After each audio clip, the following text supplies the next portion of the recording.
सार्थक जी, दिल्ली से। राधे राधे जी। राधे राधे महाराज जी, आपके चरणों में कोटि कोटि प्रणाम।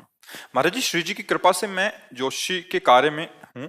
मेरे पास जो भी कोई अपनी समस्या को समाधान के लिए आते हैं, मुझसे कहते हैं कि वे मांस का सेवन करते हैं और इसे छोड़ नहीं सकते। तो उस स्थिति में मैं उन्हें किसी भी तरह का परामर्श देने से साफ इनकार कर देता हूँ, क्योंकि मुझे लगता है कि जो व्यक्ति अपने जिव्या के स्वाद मात्र के लिए ना जाने कितने जीवों की जान ले लेता है, उसके साथ ईश्वर के किए जा रहे न्याय के बीच आकर मेरा उस व्यक्ति के मंगलमय जीवन के लिए किया गया कैसा भी प्रयास मेरे लिए एक ऐसा कर्म ही बनेगा। पर फिर भी डॉक्टर डॉक्टर ही होता है, किसी भी स्थिति में मरीज त्याज्य नहीं है। एक बात दिखला है, मरीज गाली दे रहा है, मरीज पागल है, मरीज किसी भी स्थिति, वो मरीज है। डॉक्टर का परम कर्तव्य है कि उसकी औषधि करे। इसलिए ज्योतिष शास्त्र को जानते हो तो वेद का एक अंग है ज्योतिष शास्त्र, जैसे अलग अलग अंग उपांग वेदों के हैं ना। भगवान की शरणागति कैसा भी कोई हो पावन करता है। उसको निषेध करो प्यार से। यदि आप अपने जीवन में सुख वृत्ति चाहते हो और हमसे ज्योतिष की बात पूछते हो तो पहले ये छोड़ो। अगर ये छोड़ दिए तो हम तुम्हें उपाय बताते हैं। तुम्हारे जीवन में जो ग्रह नक्षत्र विपरीत बैठे हैं वो भी तुम्हारा मंगल करने लगेंगे। भय, शामनीति, प्रलोभन, इनके द्वारा हम सुधारा जाता है। तुम्हारा बड़ा मंगल होगा, तुम्हें बड़ा सुख मिलेगा, तुम्हें बहुत दंड मिलेगा, तुम्हारे ग्रह विपरीत हैं, ये छोड़ो, शराब छोड़ो, मांस छोड़ो।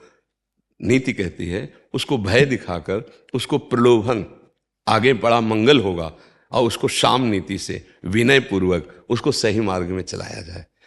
अगर हम यहाँ लिख दें कि शराब पीने वाला और मांस खाने वाला इसके अंदर प्रवेश न करे, लिखवा सकते हैं?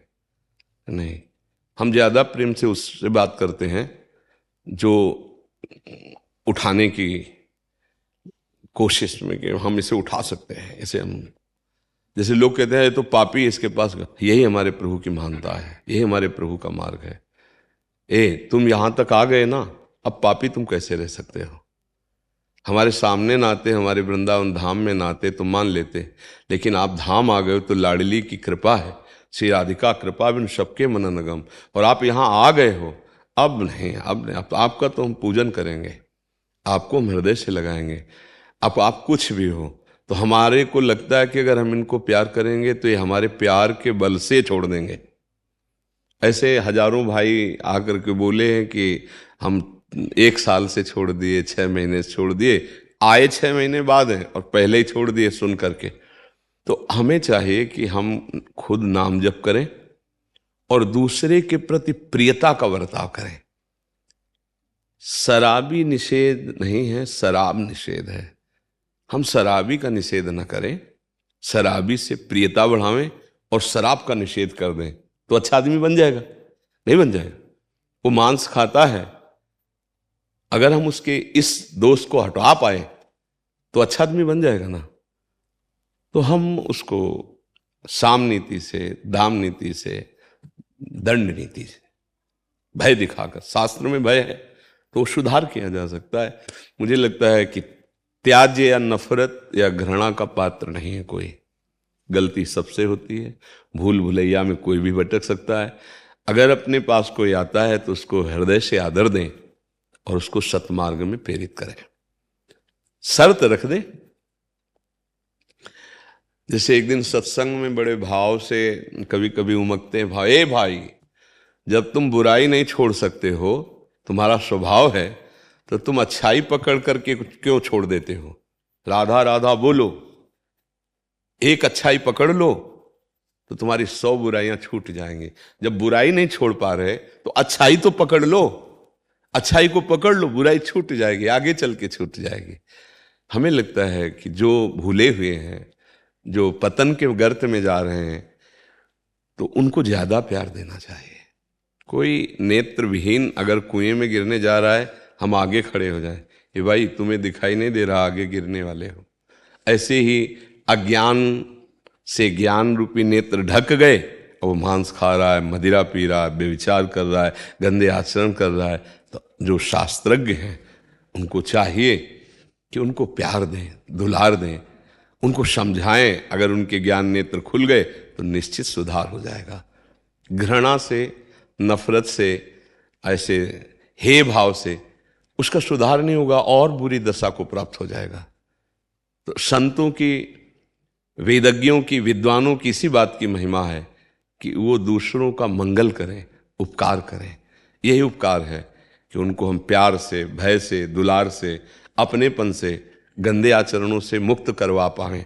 और भजन बल से खुद खूब नाम जप करो, भगवान का स्मरण करो। भगवान के स्मरण से हर ग्रह विपरीत हो और भगवान का आश्रय भजन हो जाए तो सब ग्रह अनुकूल हो जाएंगे। और सब ग्रह अनुकूल हो और भगवान से विमुख हो तो कभी उसको स्वप्न में भी सुख शांति नहीं मिल सकती। ये पक्का समझ लीजिए। जो पे कृष्ण चरण मन अर्पित तो करिहें का नवग्रह रंक। क्योंकि ये सब भगवत पार्षद हैं। जब राष्ट्रपति का हाथ खोपड़ी पे रखा हो ना तो फिर कोई बात डाली होती। तो अनंत ब्रह्मांडों के स्वामी जब हमारे उनका भजन कर रहे तो हर ग्रह अनुकूल हो जाता है। और भगवान से विमुख पापाचरण करे तो भाई हमें तो नहीं लगता आज तक कोई अंगूठी, कोई नग, कोई ऐसी चीजें बनी हैं कि उसको सुख प्रदान कर दे। मुझे तो नहीं लगता। आज तक हमको एक बात पर विश्वास है कि यदि आप अच्छे कर्म करोगे, नाम जप करोगे, दूसरों को सुख पहुंचाओगे तो बुरे ग्रह भी आपका मंगल ही करेंगे। और आप दूसरों को दुख पहुंचाओगे, बुरे आचरण करोगे तो अच्छे ग्रह भी आपका अमंगल कर देंगे। ये पक्की बात है। हर ग्रह विपरीत बैठा हो और भगवान के आश्रित हो, कोई अमंगल नहीं हो सकता। भगवान से विमुख बुरे आचरण करने वाले ये ग्रह विपरीत क्यों बैठते हैं? हमारे आचरणों से। ये भगवत पार्षद हैं। जैसे शुक्र है, शनि है, राहु है, केतु है, ये सब भगवत पार्षद हैं। जैसे हमारा पुलिस विभाग है, आपकी सुरक्षा में है। आपको कहीं कोई भी, आप तुरंत फोन कीजिए, देखो आपकी सेवा में उपस्थित होते हैं, आपकी रक्षा करेंगे। लेकिन यदि आप कानून के विपरीत हैं तो आपकी पिटाई करके अंदर करेंगे ना। ऐसे ये भगवत पार्षद हैं। शनि, राहु, केतु, ग्रह, नक्षत्र जितने ना, आप भगवान के विधान के अनुकूल चलोगे ना तो कहीं भी बैठे हो वो आपका मंगल करेंगे। और अगर आप विपरीत चल दिए भगवान के विधान तो वो आपका मंगल करें। भगवान के अनुकूल तो वो आपके अनुकूल, भगवान के प्रतिकूल विधान तो वो आपके प्रतिकूल। पक्का देख लो कौन ग्रह नक्षत्र ऐसा था जिसके विषय में रावण को ज्ञान ना हो। वो बहुत बड़ा विद्वान भी था ना, विद्वता की मूर्ति था, पर वासना के कारण ही तो उसे राक्षस कहा गया, चरित्रहीनता के कारण कहा गया। नहीं तो उसको कौन सा ज्ञान नहीं था, कौन सा ग्रह नक्षत्र था जिसके विषय को वो जानता न हो, जिसको वश में करना ना जानता हो। शनि भगवान को उल्टा टांगे हुए था, आपने तो सुना ही होगा। कोई ग्रह नक्षत्र देवता लोकपाल ऐसा नहीं जो उसके अधीन ना हो। कुछ काम में नहीं आया क्योंकि भगवान के विरुद्ध था। बस बात इतनी। भगवान की सन्मुखता सब मंगलमय है, भगवान की विमुखता ही सब अपवित्रता है। तो मुझे लगता है कि किसी को भी तिरस्कार, घृणा, नफरत, हे बुद्धि ना दी जाए, प्यार दिया जाए। भाई अगर आप हमारी बात मानते हैं जैसे उससे, तो हमें दिखाई दे रहा है ये ग्रह ऐसे ऐसे। अगर आप ये नशा छोड़िए और ये मांस छोड़िए तो काफी तो इसी से सुधार हो जाएगा। क्योंकि आपके गलत आचरण आपके ग्रह नक्षत्रों को विपरीत ले जा रहे हैं। ऐसे बोलते हैं, अगर फिर भी मना करते हैं तो फिर हम हाथ छोड़ देते हैं। हाँ हाँ, और नाम जब आप भी कीजिए तो फिर परिवर्तन होगा। मना नहीं कर पाएंगे सामने। एक चीज और समझ लो, जैसे हाँ, जैसे अपने नाम जप करते हैं ना, भगवान का नाम जप करें और जब अपनी प्यार दृष्टि से देखते हैं कि जैसे अपने भाई को देखा जाता है, अपने पुत्र को देखा जाता है, ऐसे हम प्रभु भाव से आपको देखेंगे और आपसे कह देंगे ए भाई आज के बाद नहीं। तो यही कई भाइयों ने कसम खाई कि प्राण चाहे त्याग दें, आज के बाद शराब और मांस कभी नहीं छुएंगे। ऐसा कई बार। तो हमें लगता है हमें भगवान से भी प्रार्थना करनी चाहिए और स्वयं भजन करके दूसरों की मंगल की बात करनी चाहिए। ठीक है।